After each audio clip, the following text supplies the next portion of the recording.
Bonsoir à toutes et à tous, ici Eoz et je vais vous reparler de Nigwang, une petite vidéo cette fois-ci. Pourquoi? Parce qu'on a eu un sacré step-up sur elle, on est passé 45 il y a quelques jours, AR45 pardon. Voilà, donc on a pu farm pas mal de donjons pour aller stuffer un peu mieux notre Nigwang. J'en profite parce que c'est un personnage qui va sortir en rate-up sur la prochaine bannière, donc vous aurez plus de chances de l'obtenir. Donc pour tous ceux qui se posaient la question de savoir est-ce que ça vaut le coup de la jouer parce que j'ai envie de la jouer, parce que j'aime le caractère design, etc. Moi évidemment je suis là, je fais cette vidéo pour vous dire oui, foncez. Alors pourquoi? Donc déjà allez voir ma première vidéo tout simplement, j'explique pourquoi. C'est un personnage très polyvalent qui va vous apporter de la tankiness et en plus un burst de dégâts énorme. Elle a une capacité à DPS qui est insane. Donc je vais vous montrer rapidement ses stats. Les stats que vous allez aller chercher une fois que vous l'aurez ou que vous l'avez.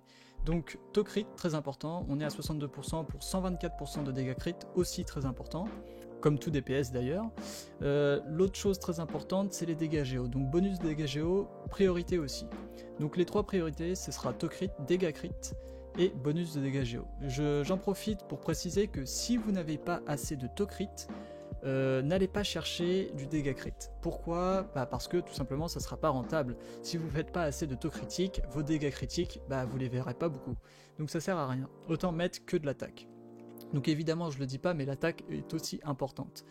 Je dirais pour donner un ordre d'idée que autour de 40-50% c'est bien le taux crit. Vous pouvez ensuite aller chercher du dégât crit, mais pas en dessous. Alors en termes d'artefacts, du coup, on est allé farmer un set de pièces de roche ancienne pour le bonus de dégâts géo que je recommande dès le mid-game. Donc dès la R35, vous pouvez aller chercher ce set, même si vous avez que de l'attaque, c'est très bien quand même. Parce que c'est un set qui, voilà, tous ses dégâts sont des dégâts géo, donc forcément c'est très fort. Ensuite, en deuxième set pour compléter, nous sommes allés chercher du rituel royal, juste pour l'ulti effectivement, mais c'est un ulti qu'on récupère très rapidement sur Nigwang. Donc c'est un set très intéressant et très efficient, donc n'hésitez pas à aller chercher ce set. Sinon, si par exemple vous manquez d'attaque, allez chercher plutôt un set gladiateur en 2 pièces pour les 18% d'attaque. Voilà, donc c'est aussi en fonction de vos besoins. Si vous manquez de taux crit, allez chercher du berserker, c'est pas très grave. En mid game en tout cas, c'est vraiment pas grave. Même en late game, je dirais au début, tant que vous n'avez pas assez de taux crit, berserk c'est très bien. Parce que le taux crit, je le rappelle, est très très important sur Nigwang. Parce qu'elle a une capacité à faire proc des critiques plus souvent que les autres personnages au vu de ses attaques multiples. Voilà. Donc sur les spells on est au maximum, pardon, sur les spells c'est ici, on est au maximum sur l'ulti mais pas encore sur le E et les auto-attaques. Voilà, donc très important aussi les spells, allez les maxer dès que vous pouvez. L'arme, pour petit rappel, on a la chance d'avoir un super book, le book 5 étoiles, qui nous apporte 30% de taux crit. Donc c'est aussi pour ça qu'on n'a pas besoin d'aller chercher du berserk, etc.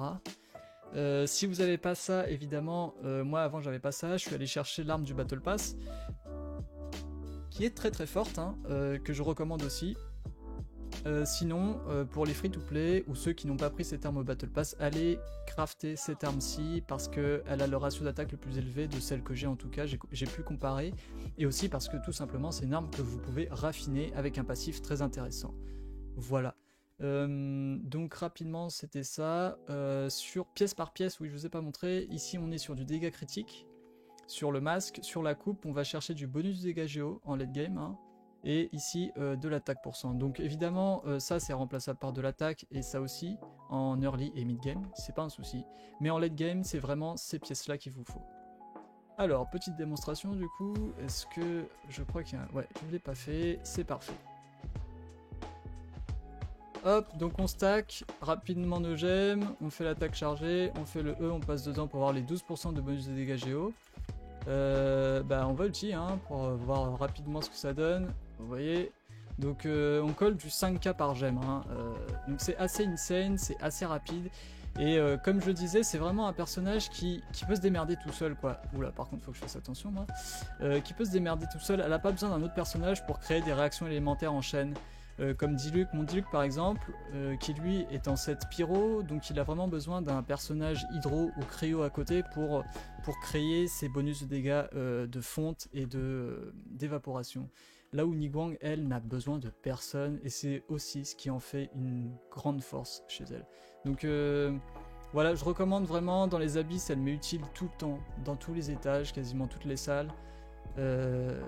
Voilà, tout simplement. Donc on a fait un petit tour rapido. J'espère que la vidéo vous a été utile. Surtout n'hésitez pas à laisser un commentaire. Si vous avez des questions, n'hésitez pas non plus. On est aussi sur Twitch en live assez régulièrement, donc si vous voulez passer du bon temps ou tout simplement poser des questions, voilà, n'hésitez pas à passer, et surtout, très bon jeu à vous.